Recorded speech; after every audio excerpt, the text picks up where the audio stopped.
तो चीन की घेराबंदी अब पूरी तरीके से फेल हो चुकी है और भारत को रोकने के लिए जो साजिश रची गई थी उसमें वह चीन खुद फंस चुका है। क्योंकि अभी तक तो अमेरिका और रूस ही भारत को यूनाइटेड नेशन का परमानेंट मेंबर बनाने का सपोर्ट कर रहे थे, लेकिन पिछले दिन खबर निकलकर आ चुकी है कि फ्रांस और ब्रिटेन ने अपना फुल सपोर्ट भारत के फेवर में दे दिया है। और ब्रिटेन का खुद कहना है कि किसी न किसी तरीके से भारत को यूनाइटेड नेशन का स्थायी सदस्य बनाया जाए, यानी कि रूस, अमेरिका, फ्रांस और ब्रिटेन। यह जो यूनाइटेड नेशन के स्थायी सदस्य हैं, उनमें से चारों देश ने एकजुट होकर भारत का समर्थन करना शुरू कर दिया है और अब चीन अकेले हो चुका है और वह पूरी तरीके से फंस चुका है। और ऐसा संभव इसलिए हो पा रहा है क्योंकि हाल ही में भारत के तीसरे पावरफुल देश बनने का जो आंकड़ा सामने आया है, उससे भारत की ताकत का अंदाजा इन सभी देशों को लग चुका है। लेकिन इतना सब होने के बावजूद भी चीन को लग रहा है कि वह भारत को रोक लेगा और भारत को खुद से ऊपर नहीं जाने देगा। हालांकि चीन की बड़बड़ाहट खत्म होती कि उसके पहले ही चीन पर एक बहुत बड़ा आरोप लग चुका है। पूरी अपडेट क्या है इस वीडियो में समझते हैं, लेकिन आगे बढ़ने से पहले वीटो पावर की लड़ाई लड़ने में 4 बड़े देश का साथ भारत को मिल चुका है। उसके लिए वीडियो को एक लाइक करके चैनल को सब्सक्राइब जरूर कर लीजिए, क्योंकि आपके लिए 1 सेकंड का काम है, लेकिन इससे हमारी काफी बड़ी मदद होती है। दरअसल भारत को यूनाइटेड नेशन में शामिल होना चाहिए या फिर नहीं, इस बात को लेकर पूरे विश्व आपस में ही भिड़ चुके हैं। और जब से यह बात सामने आई है कि भारत को यूएन की परमानेंट सीट मिलने जा रही है,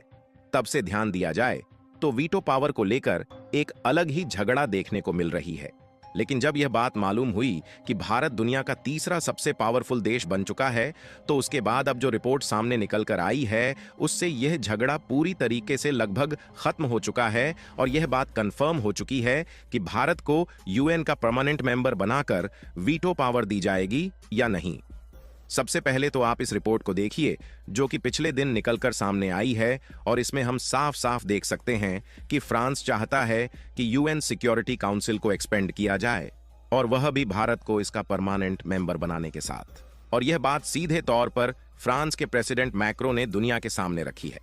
लेकिन अचानक से भारत के पक्ष में फ्रांस का समर्थन मिलना इतना भी आसान नहीं है, तो आखिर फ्रांस भारत के पक्ष में इतना ज्यादा क्यों आ गया? तो देखिए, कुछ दिन पहले की बात है जब कई लोगों ने यह कहना शुरू कर दिया था कि यूनाइटेड नेशन किसी काम का नहीं है और इसे कूड़ेदान में फेंक देना चाहिए। और ऐसा इसलिए कहा जा रहा था क्योंकि ना तो अमेरिका जैसे देश इसमें भारत और अन्य देशों को इसका परमानेंट मेंबर बना रहे हैं, और ना ही अभी तक वैश्विक युद्ध को शांत करने में यह ऑर्गेनाइजेशन कामयाब हुआ है। और इस बात में दो राय नहीं है कि यूएन में शामिल रूस, अमेरिका, फ्रांस और ब्रिटेन के पास वीटो पावर है, लेकिन यह देश अभी तक वैश्विक युद्ध को शांत नहीं कर पाए हैं। यहां तक कि रूस खुद ही युद्ध की चपेट में लिपटा हुआ है, और रूस का युद्ध यूक्रेन के साथ हो रहा है, तो वहीं दूसरी तरफ अमेरिका यूक्रेन को हथियारों की सप्लाई करके युद्ध को बढ़ाने का प्रोत्साहन कर रहा है। यानी कि अमेरिका जैसे देश के पास वीटो पावर है, तो इन्हें इसका सही तरीके से इस्तेमाल करके युद्ध को शांत करना चाहिए, लेकिन इनके द्वारा तो धक्का-धक हथियारों की सप्लाई करके बीच में पैसा कमाया जा रहा है, और उधर रूस यूक्रेन की लड़ाई लगातार बढ़ती जा रही है।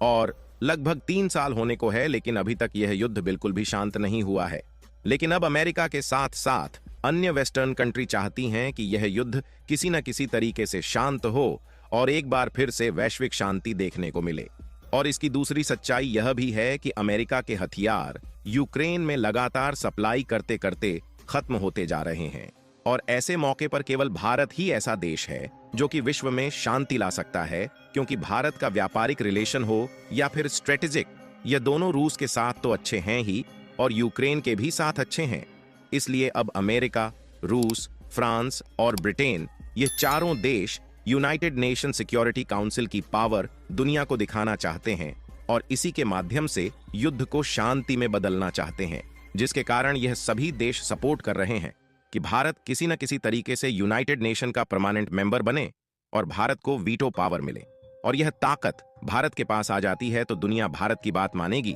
और भारत अपनी कूटनीतिक तरीके से रूस और यूक्रेन दोनों देश को शांत कर देगा। और यहां पर चीन इसीलिए बीच में लकड़ी लगा रहा है कि भारत को यूएन का परमानेंट मेंबर ना बनाया जाए, क्योंकि चीन को यह बात अब दिन पर दिन रियलाइज होती जा रही है कि एशिया में जो उसकी पावर है उसको भारत दिन पर दिन टक्कर देने के लिए आगे बढ़ रहा है।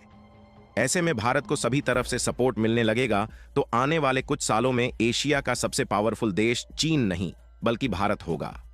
इसीलिए चीन हरगिज नहीं चाहता कि भारत को यूएन का परमानेंट मेंबर बनाकर वीटो जैसी एक्स्ट्रा ऑर्डिनरी पावर दी जाए और दुनिया भारत की बात मानकर युद्ध तक को रोकने पर तैयार हो जाए। लेकिन इसी बीच चीन पर एक ऐसा आरोप लगाया गया है जिससे चीन की बोलती बंद हो चुकी है। पिछले कुछ महीनों से चीन एक बहुत बड़ी बात दुनिया से छुपाने की कोशिश कर रहा था, लेकिन अमेरिका ने इसी बीच इसका खुलासा करके चीन की बोलती बंद कर दिया है। दरअसल हाल ही में खबर निकल कर आ रही है कि यूएस की तरफ से इस बात को कंफर्म किया जा चुका है कि चीन की न्यूक्लियर सबमरीन इसी साल समुद्र में डूब चुकी है। लेकिन चीन ने अपने आप को इस हादसे से छुपाने के लिए इस खबर को मई महीने से ही दबा कर रखा था ताकि दुनिया को चीन की असलियत न पता चल पाए। आपको भले ही लग रहा होगा कि कोई छोटी मोटी बात है, लेकिन यह वाकई में देखा जाए तो यह चीन के लिए इतना ज्यादा चिंता वाली बात है कि उसकी इमेज पर दुनिया भर में पानी फिर चुका है।